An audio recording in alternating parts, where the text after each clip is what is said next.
शांति। आज है 11 मई 2024 की साकार मुरली। ओम शांति। बाप दादा मधुबन। मीठे बच्चे, तुम्हें अभी अल्लाह मिला है तो सुलटे बनो, अर्थात अपने आप को आत्मा समझो। उद्देश्य समझना ही उल्टा बनना है। प्रश्न, किस एक बात को समझने वाले बेहद के वैरागी बन सकते हैं? पुरानी दुनिया अब होपलेस है, कब्रिस्तान बनना है। ये बात समझ ली तो बेहद के वैरागी बन सकते हैं। तुम जानते हो अब नई दुनिया स्थापन हो रही है। इस रुद्र ज्ञान यज्ञ में तुम्हारी सारी पुरानी दुनिया स्वाहा होनी है। यही एक बात तुम्हें बेहद का वैरागी बना देगी। तुम्हारी दिल इस कब्रिस्तान से निकल गई है। ओम शांति। यूँ तो है डबल ओम शांति, क्योंकि दो आत्माएं हैं। दोनों आत्माओं को स्वधर्म है शांत। बाप का भी स्वधर्म है शांत, और बच्चे जहाँ शांति में रहते हैं उसको तो कहा ही जाता है शांति धाम। बाप भी वहाँ रहते हैं। बाप तो सदैव पावन है। बाकी जो मनुष्य मात्र है वो पुनर्जन्म लेकर अपवित्र बनते हैं। बाप बच्चों को कहते हैं, बच्चे अपने को आत्मा समझो। आत्मा जानती है परमपिता परमात्मा ज्ञान का सागर है, शांति का सागर है। उनकी महिमा है ना, वो सर्व का बाप है, सर्व का सद्गति दाता भी है। बच्चे जानते हैं बाप है ही स्वर्ग का रचयिता, तो ज़रूर स्वर्ग का वर्षा ही देंगे, और देंगे भी ज़रूर नरक में। नरक का वर्षा दिया रावण ने। इस समय सब नरकवासी हैं।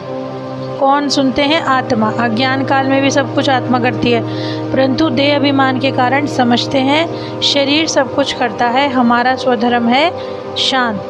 बाप बच्चों को समझाते हैं ये ड्रामा कैसा बना हुआ है, कैसे पूज्य से पुजारी बने। बाप समझाते हैं आज से 5000 वर्ष पहले भारत में आदि सनातन देवी देवता धर्म था।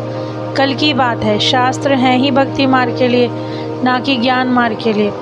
ज्ञान मार्ग का शास्त्र बनता ही नहीं। बाप ही कल्प कल्प आकर बच्चों को नॉलेज देते हैं देवता पद के लिए।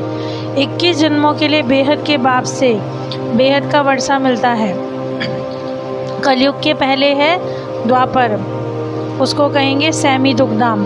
ये है फाइनल दुखधाम। आत्मा ही 84 जन्म लेकर नीचे उतरती है। बाप सीढ़ी चढ़ा देते हैं, क्योंकि चक्र को फिरना ज़रूर है।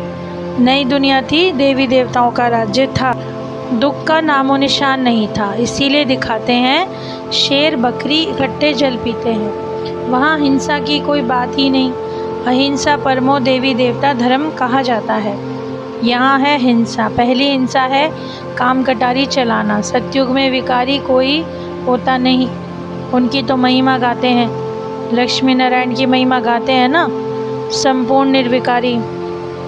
सतयुग है शिवालय, वहाँ सब है पावन, जिनों के चित्र भी हैं। शिवालय बनाने वाले शिव बाबा का भी चित्र है।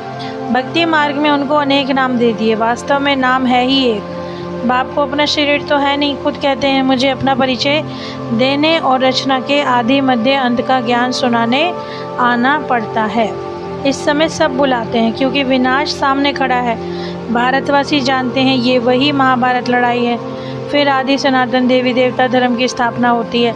बाप कहते हैं मैं राजाओं का राजा बनाने आया हूँ। इस समय ही शिव बाबा से ताकत प्राप्त करके वो पद पाते हैं। इस समय बाप से ऊंच राय मिलती है, जिससे ऊंचा पद पाते हैं। मूल बात है विकार की। देह अभिमान में आने से विकार होते हैं। उनमें काम है नंबर 1। बाप कहते हैं ये काम महाशत्रु है, उन पर जीत पानी है। बाप ने बहुत बार समझाया है अपने को आत्मा समझो। अच्छे और बुरे संस्कार आत्मा में होते हैं। बाप आकर तुम बच्चों को सुखधाम शांति धाम का वासी बनाते हैं। बाप डायरेक्ट आत्माओं से बात करते हैं। सबको कहते हैं आत्मा निश्चय बुद्धि होकर बैठो, देह अभिमान छोड़ो।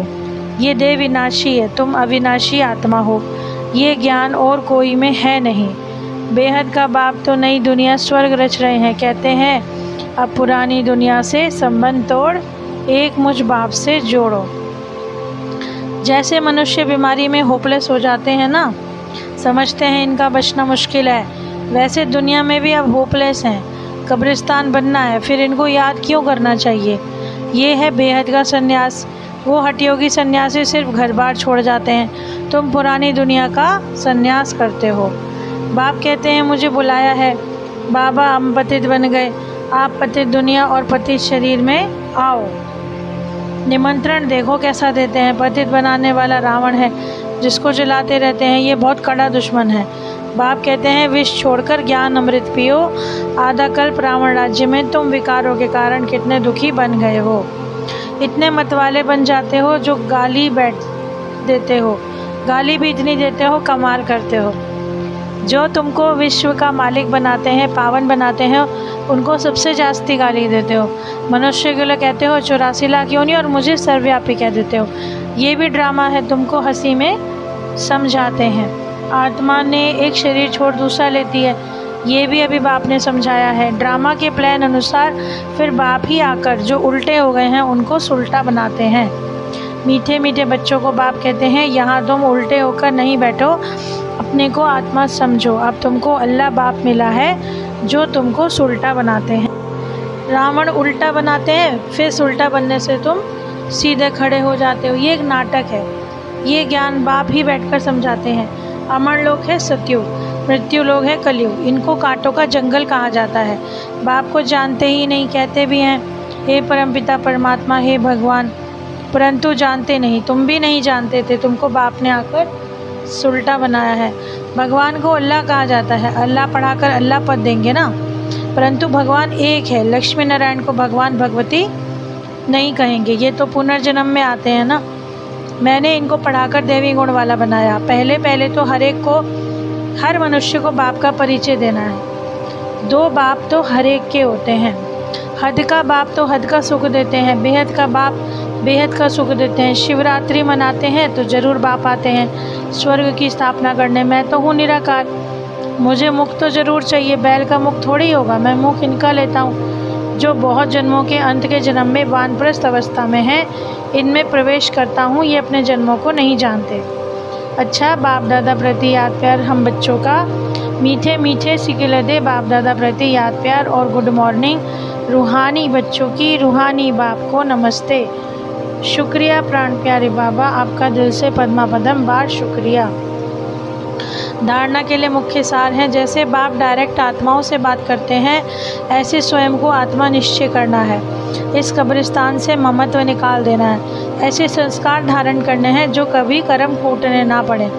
जैसे बाप ड्रामा पर अटल होने के कारण किसी को दोष नहीं देते, गाली देने वाले अपकारियों पर भी उपकार करते, ऐसे बाप समान बनना है। इस ड्रामा में किसी का दोष नहीं, ये एक्यूरेट बना हुआ है। वरदान, हर कदम में वरदाता से वरदान प्राप्त कर मेहनत से मुक्त रहने वाले अधिकारी आत्मा भव। जो हैं ही वरदाता के बच्चे, उनको हर कदम में वरदाता से वरदान स्वतः ही मिलते हैं। वरदान ही उनकी पालना है, वरदानों की पालना से ही पलते हैं। बिना मेहनत के इतनी श्रेष्ठ प्राप्तियां होना, इसे ही वरदान कहा जाता है। तो जन्म जन्म प्राप्ति के अधिकारी बन गए हो। हर कदम में वरदाता का वरदान मिल रहा है और सदा ही मिलता रहेगा। अधिकारी आत्मा के लिए दृष्टि से, बोल से, संबंध से वरदान ही वरदान है। स्लोगन है समय की रफ्तार के प्रमाण पुरुषार्थ की रफ्तार तीव्र करो। तो बाबा ने कहा अपने पुरुषार्थ को भी समय की रफ्तार के समान तीव्र करो। आज की इतनी सुंदर मुरली के लिए बाबा का पद्मा पदम शुक्रिया। Thank you Baba.